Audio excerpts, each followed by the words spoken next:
Have you ever felt like you've rejected God?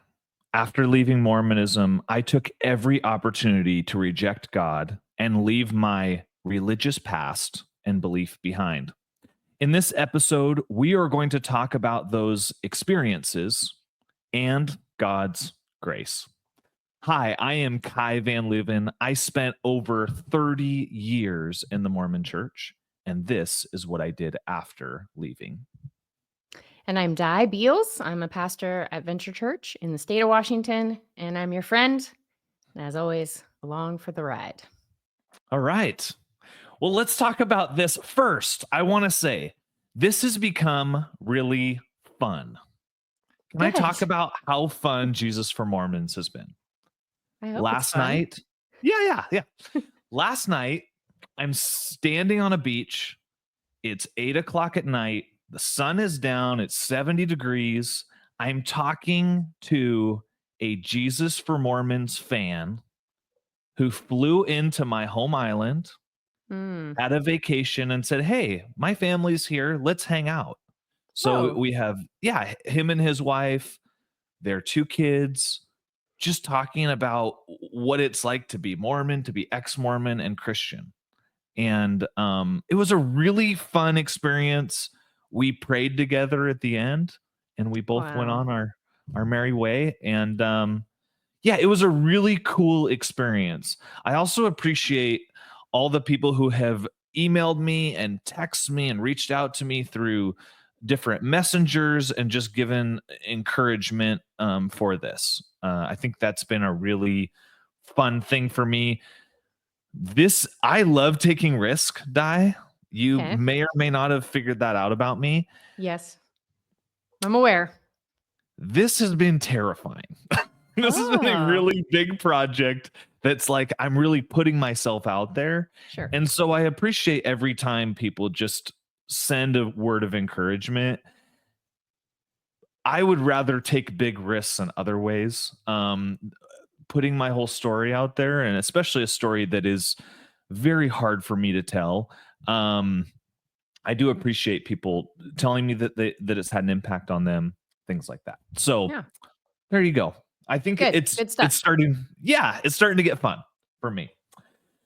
So today I wanted to talk about this resistance that I had towards God. And I wanted to talk about it in two very specific instances in my faith journey. And I did not want it to be a faith journey. If you're tracking along with this story, I did not really want it to be a faith journey. I wanted it to be my wife and kids do their own thing. I do my own thing. Been there, done that on religion. Okay. I want to, Well, but right? you didn't want that until after your Mormon faith crisis. So that wasn't originally what you wanted. You wanted your whole family to be a part of the Mormon church. Yeah. Sealed in the temple for eternity, all that. Yes. Yeah. Then we had my Crisis. crisis of faith, where I said, I want nothing to do with religion, right? That's good. Catch us up to speed, right? But I had also said I had kind of left the church behind. I wasn't going back and forth between that old life of being Mormon. Now I was just kind of a blank slate for belief, Hmm. which is also interesting, and I think really set the table for me when I burned all of my relics of Mormonism. That kind of set the table, I think, for something new. So I I'll say this. I was a husband that didn't want to make waves. I didn't want to sit home. I wanted to make sure my kids kind of got where they needed to go. I didn't want to put that whole burden on my wife for church. So I ended up intermittently going to church, and going and watching the best pastor in Washington State. Her name's Di Beals. Um, I ended up going and watching her and her husband at Venture Church. But my attitude of going there was not for anything other than being with my family, right? There wasn't a real religious component to it. I thought that people at church were nice, but you know, been there, done that. I didn't need that I mean, experience again. I'll take that, starting with "These people are nice." That's a good start. I'll take it. Yeah. Yeah, and there are people that impacted me along the way where I was like, "Oh, they're pretty cool." Like, I don't believe the way they do, but they're cool. Yeah, yeah. Um, and so that started to change with a few sermons that I listened to. And at the same time, me and my son are also reading through the whole Bible. He had just been baptized. And I'm like, listen, if you're part of this Christian thing, I actually want you to know and understand your beliefs. I don't believe the same way you do, but I want you to know your beliefs. So Did you ever I'm say reading that the to him? Did you say, "I don't believe the same way you do"? You no, didn't say that. Okay. no. I Okay. didn't, and I'm a very straightforward person. I don't believe I ever said it, but as I'm reading, I'm just like, "Oh my gosh, okay," And in the beginning, and then my heart started to soften as we kinda Mm. started to go through, right? I'm like, "Oh, that's interesting." And, like, by the time we hit the New Testament, I was like, "I don't know, maybe." I guess I'm skipping a little forward in the story here. But we read the full Bible. We read the full 1,400 pages of the Bible, cover to cover, me and my son. Um, and that was an interesting experience. But in the beginning, I was like angrily reading it. And as each page turned, I probably started to soften. So I wanted to talk about these two times where I rejected God. That's maybe where we're going to pick up in this story, and where I said, in spite of everything around me, I am going to turn away from this. The first one is when your husband was preaching this message on the valley of dry bones. Now, as a Mormon, I would think I was loosely affiliated with this story.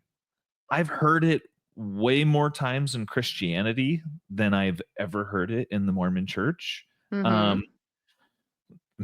maybe it's you and your husband's thing. I don't know. Maybe that's a thing of your I church. Maybe don't that's a remember him teaching on this, but I've taught on it before, so I'm curious where you're gonna take this story.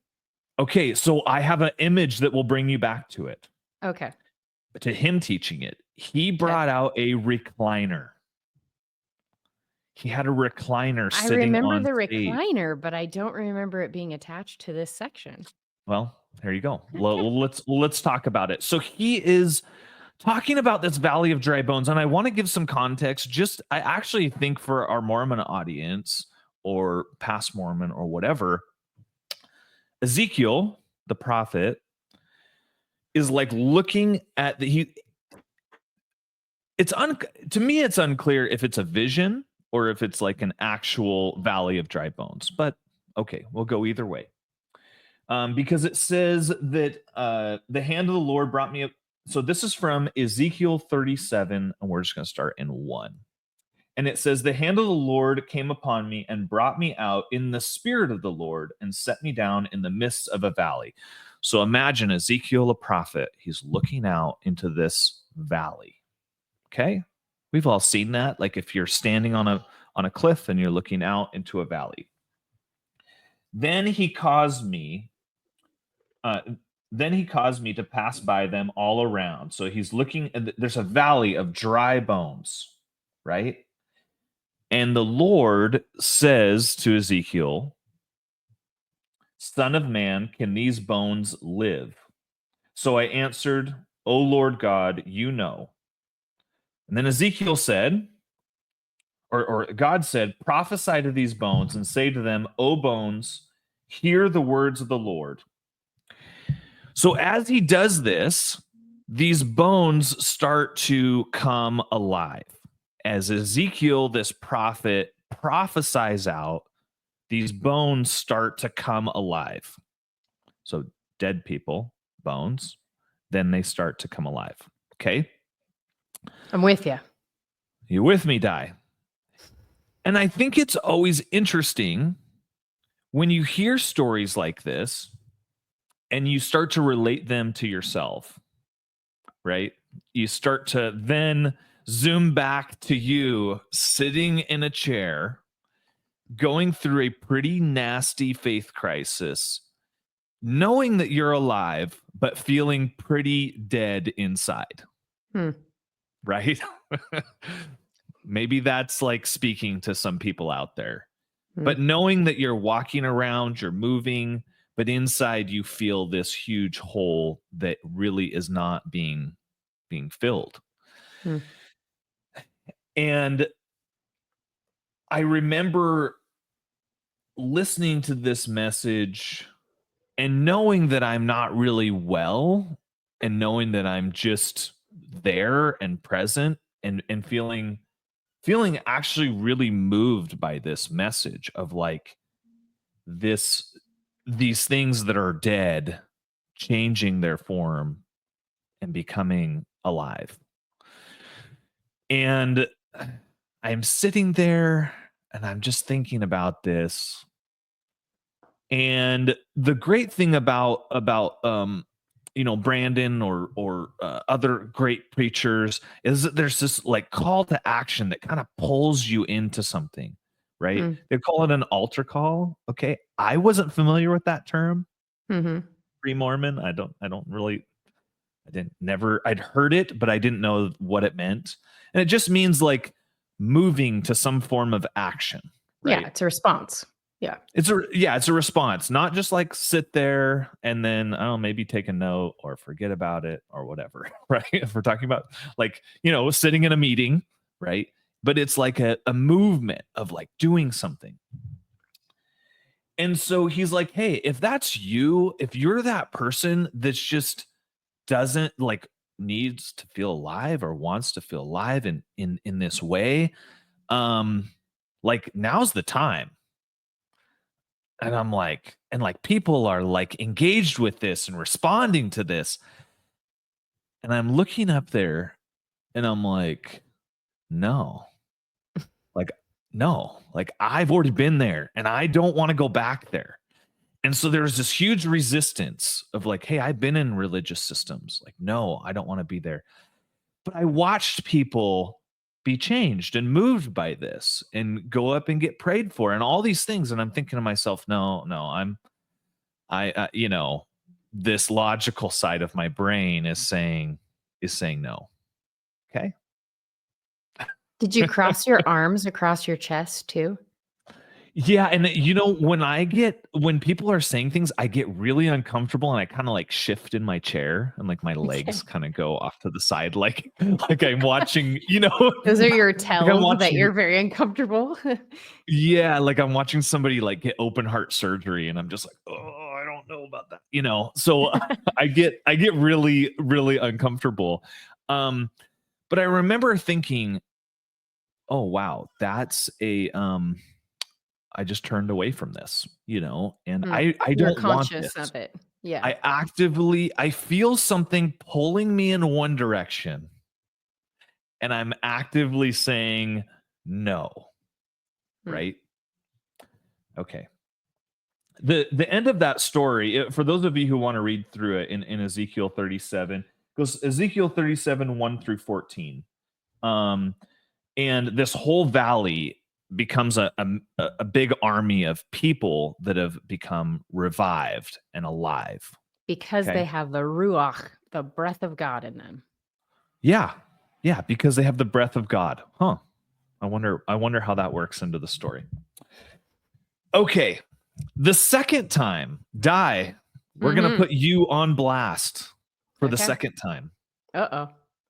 Dai's babysitting skills. Are you Okay. ready for this one? Hit me. Okay. You taught one time. You teach a lot. So hey, there you go. You taught about how I can't remember if it was like a Pyrex container. Oh, yeah. Yep. Do you want to fill people in on this story so that I'm not recapping and probably not doing a great job on Well, this? I don't know, I'd kinda like to hear what stood out to you. So you go first. Okay. You talked about this idea that you babysat for some people, and part of it was like making dinner for their kids. As I go back in time and memorize this, and you Yeah. took a non microwave safe item and you took it like for let's just imagine, I can't remember what you were cooking. Maybe lasagna is sitting inside this This is microwave how the safe. telephone game starts, but Okay. continue. Yeah. But I imagine in my head, I kind of go to that world. You put it in the microwave, you hit whatever, it melts this thing, this Mhm. whatever storage container for food. Yep, It yep, melts it down, and then as opposed to you saying, "Hey, I screwed up, parents that I'm watching your kids," yep. instead you took it and you hid it as far back in the fridge as you could and then put things in front of it. Okay? Yep. Is this about the story? It's close enough. Yeah, it was Close an enough. oven. I put Tupperware in an oven. I didn't know that Okay. plastic was not oven safe. Okay. So, So glistening plastic ribbons of melted Tupperware hanging down between the racks and pooling on the bottom of the oven, and I scooped it all together with oven mitts and reshaped it, and then once it oh my cooled, I gosh. stuck it in the back of the fridge. I did still feed the children the fried chicken that was in the plastic. Okay. Good. So we're kind of getting the same idea. I got Yep. it from 10,000 feet, and Yep. Di had the real life experience. Yep. And I think the details, you know, are important, but I think it's also Yeah, it's I the big saw message. it's a good message of like what things are you taking and putting in the very back of your fridge and covering and Yep. hiding. Yep. And where do those does that really need to come to the forefront? Does that need to be something that actually you need to address? And I'm sitting there, obviously, I don't suck up. That's not a thing I do. But the response of everyone in the room, which that's not, it can have varying levels of response from people. Was everyone responded Hmm. except for one, me. Right? And yet you Every can still recount the entire concept. Oh, if you wanna hear something funny, I remember the very first time I went to your church when I had that, like, "Oh, I hate this place," and, "Oh, arms folded," and my family all, becoming Christian at the time. Yeah, raising their hands. I I remember that message of, Brandon saying, while Jesus was on the cross, you were on his mind. So that's kind of an interesting thing. So I have this I guess the people who are against you, maybe they keep it more up here, They Okay. keep all the messages in their mind.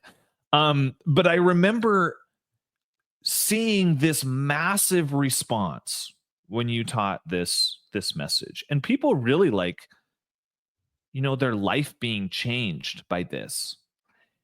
And me looking around, uh so this is a funny thing with altar calls, maybe not funny, but an educational thing. They ask people to close their eyes. I just don't think they want like a viewing audience on people responding, right? And I remember me eyes wide open, looking around, like, I wonder who's going to respond, to this, right? So I have me. I'm like, Di, you can't tell me what to do. Right. Um, so you have me just looking around, but I think that looking around also gave me this perspective of like, I'm really all about being an authentic person, being my authentic self. Mhm. But as I looked around, I realized that my resistance to God was not me being authentic, Hmm. right? As I looked around, I realized this is me actively choosing to say no to God, right? and through this experience, like I'm trying to put up walls. I'm trying to actively resist. Yeah. Whereas and I put myself in someone else's situation where they may just come in blank slate, no Mormon spiritual baggage with them, Mhm. and they would be like, "Oh my gosh, I felt the spirit of the Lord. It's moving me in this direction. Yes, I want to accept Jesus." And then I saw myself kind of experiencing all these things, and because of my past, letting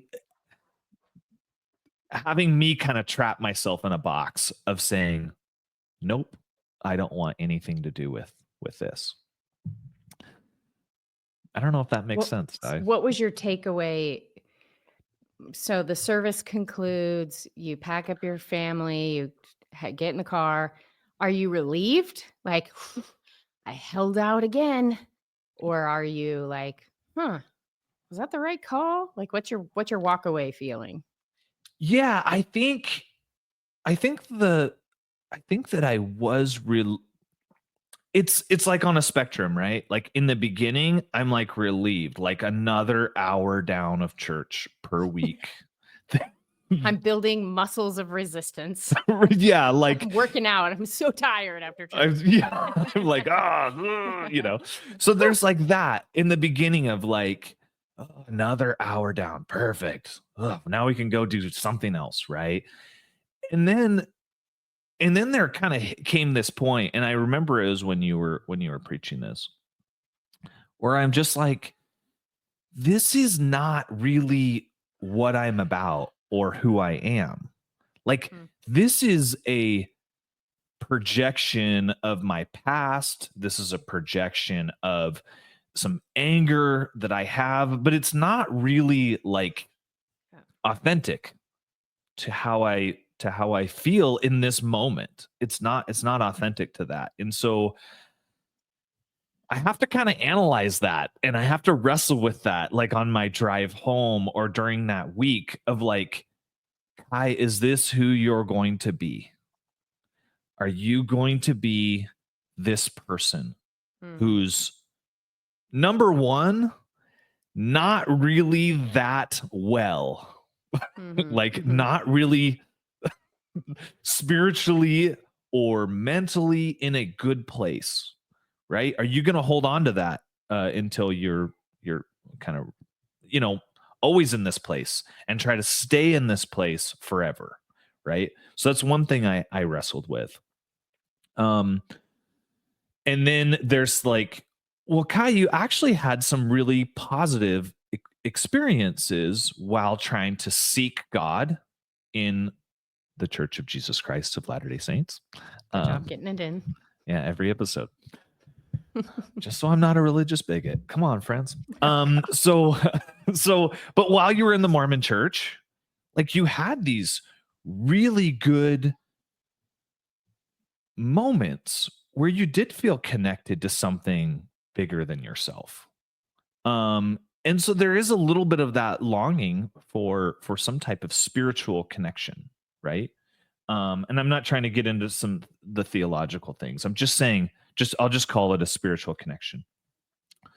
And well, can I ask a question too? Because I think you are by nature a pretty happy, joyful person. You enjoy life. You like to laugh. We've even gotten criticism on this podcast that we like to laugh. Yeah.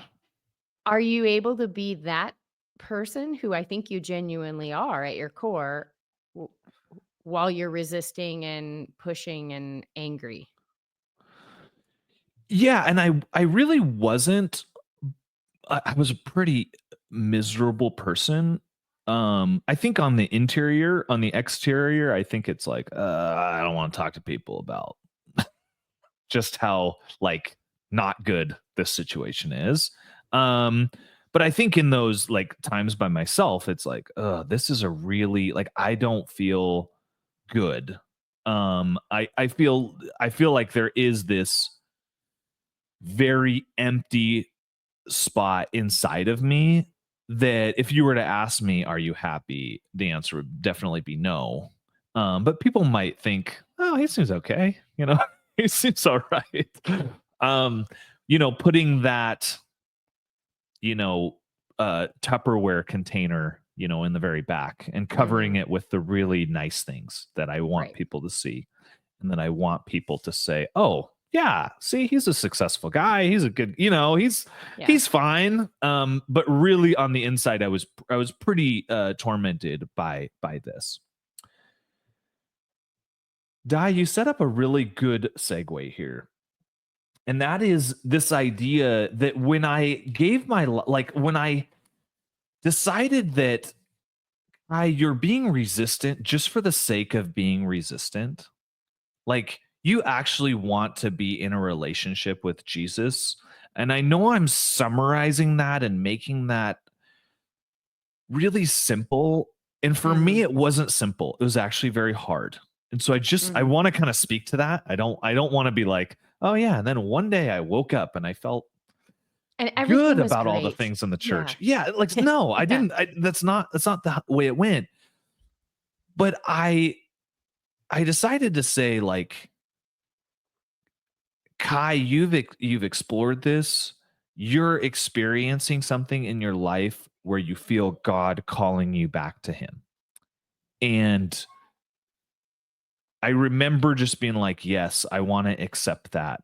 And it was right around the time of Easter. And so on Easter of 2022, I gave my life to Christ, which I thought was really great. It was maybe a little overly methodical. Um, but I gave my life over to Christ. And I want to say I didn't just hand over like my life and put Jesus kind of at the center of my life and try to follow whatever his teachings are, whatever he wants me to do.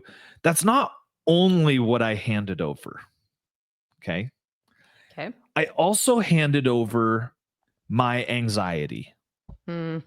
my stress, my incompleteness, my sadness and depression, and all of these things that like were just weighing me down at the time. Yeah. All of that also was handed over. It was all put not on myself anymore. It was just and I put that over, and that's not to say that I didn't have moments where I felt those things again, but I said, Jesus, if I'm really trusting you, if I'm really Mhm. putting all of this on you and I'm giving my life to you, here you go. Here's all the bad. And was there some fear mixed in there too? Because trusting a religious system, quote unquote, had to be a little scary. You're being vulnerable and now you can be hurt again? Yeah, yeah, I think that was totally on the table of like, and I think my pride a little bit too, Mm. or a lot, my ego of saying, how will people perceive me who know that I am fully out of the church and fully not into the whole God thing? Like, Mm. I'll tell kind of a funny story. Maybe I've told this before. I hate telling the same story twice.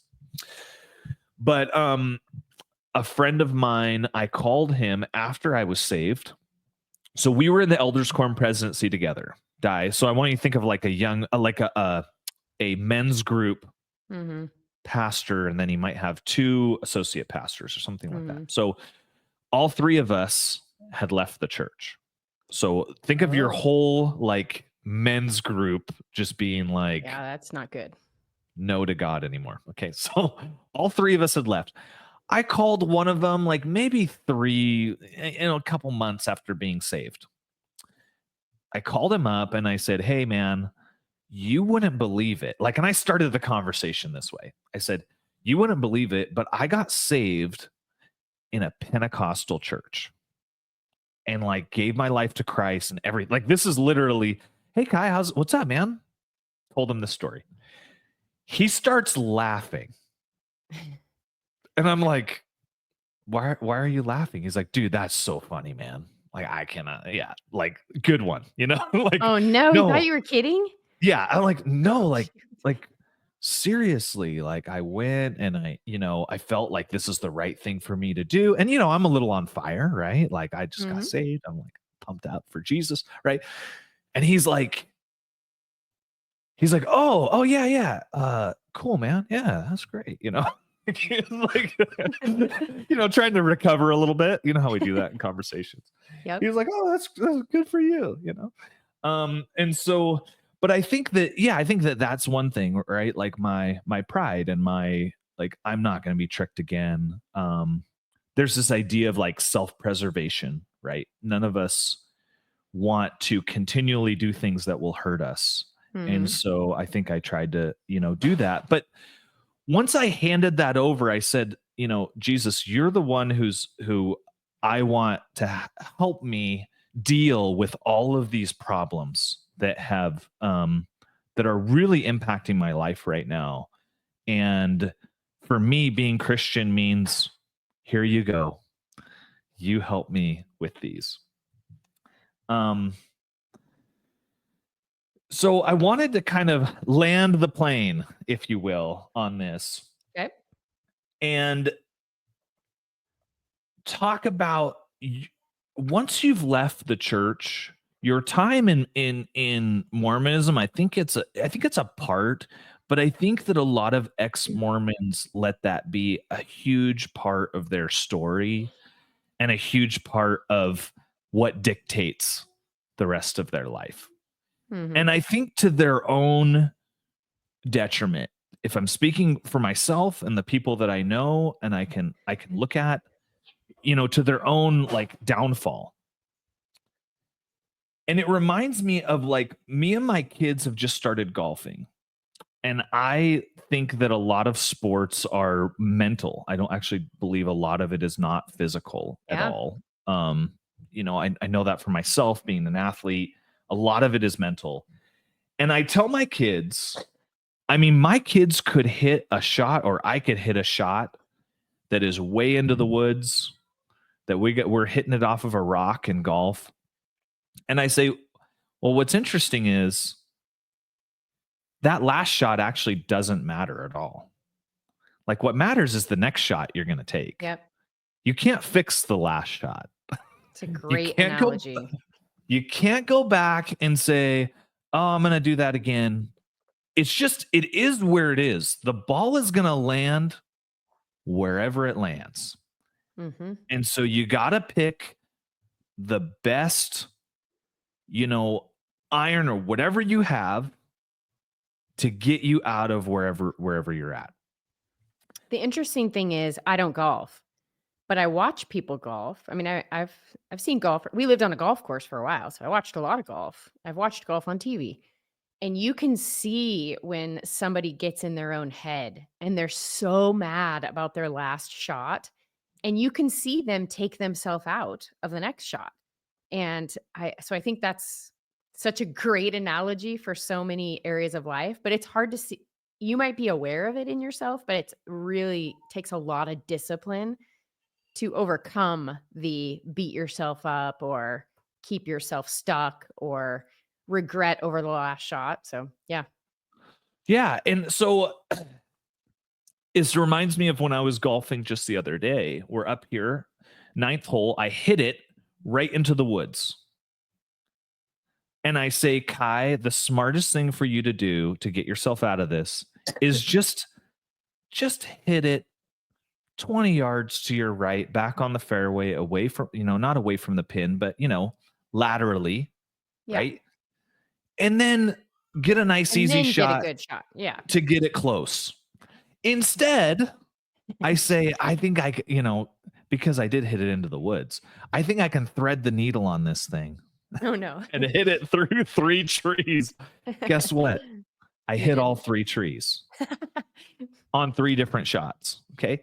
So my point being is that, I let that pride and that ego of my first bad shot, I let that dictate too much. And I Yep. I relate that back to this story of the first time of Brandon's message and of your message of like, and other experiences I had where I said, gosh, I could accept Jesus at this time, but Mhm. I'm letting my first shot dictate what I do from here on out. Mhm. And I'm letting that, push me in maybe a not so positive direction, even a direction that I acknowledge isn't positive. But Yeah. I'm unfortunately, holding on to that. And so I wanted to kind of say that if you are somebody that is holding on, um, I just think there is a lot of power and beauty in handing all of that over. Hmm. Just realizing like, hey, I want to heal from this. I want to move forward. I want to be in a healthy space. And for me, that was handing it over to Jesus Mhm. and just Mhm. putting that at his feet and saying, I'm tired of trying to figure this out on my own. I'm tired of uh, all of the anxiety and the depression and the sadness that comes from me just trying to Yeah. fix this on The my own. heaviness. Mhm. Yeah. I need to turn this over to somebody greater than me.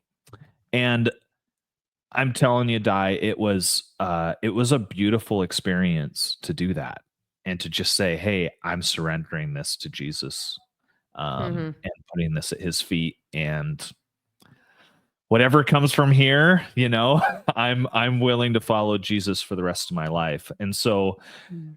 that's just my word of encouragement for you guys out there who may be listening to this. Um, Gosh, think about that. Think about your resistance, but also think about what you can hand over. Like, Yeah. what would be a beautiful thing to hand over and to not hold on to, anymore? And is that part of this surrendering? Is that part of this giving away of yourself Mm. and choosing to follow something bigger than you? It So, makes me think, I don't know that we've ever said this, of why we chose the name for this podcast, Jesus for Mormons. And we could have called it Ex-Mormons Unite, or, anti the Church of Jesus Christ of Latter-day Saints, or whatever. We wanted to give the hope piece, which is Jesus is for Mormons, and that even people leaving the damage they've experienced in the Mormon church or in the Mormon faith can find hope and freedom and healing and a future in Jesus. Jesus is for you. And that's the whole reason we're doing this, is to tell your story of how you found your way to Jesus and authentic faith in Jesus, not in a religious belief system. Yeah. yeah. Yeah, definitely. Thanks for that, Di. So, if you want to continue to reach out to me, Jesus for Mormons at gmail.com. You can send me messages. Or I've encouragement. been getting a lot. Yeah, or encouragement. I don't ask for encouragement, but it's I'm been asking really for you. it's actually been really cool. And people just like, hey, you're doing great. Thank you for doing this. Like, I think that Hmm. is it's just been really simple, and it's been really fun for me to wake up and, oh wow, somebody sent me a really fun message. Hmm. um and then continue to write on our YouTube. I think we're creating a little bit of a community there of people that can, share ideas on YouTube about what we're doing here. And so, yeah, I think it's been, Di, thank you for joining me. I know that you're like a jet setter. So you've Fresh been, home from Egypt. Yep. yeah, Nope. No place like home. yeah. So thank you for joining us today. And yeah, until next time. Yep.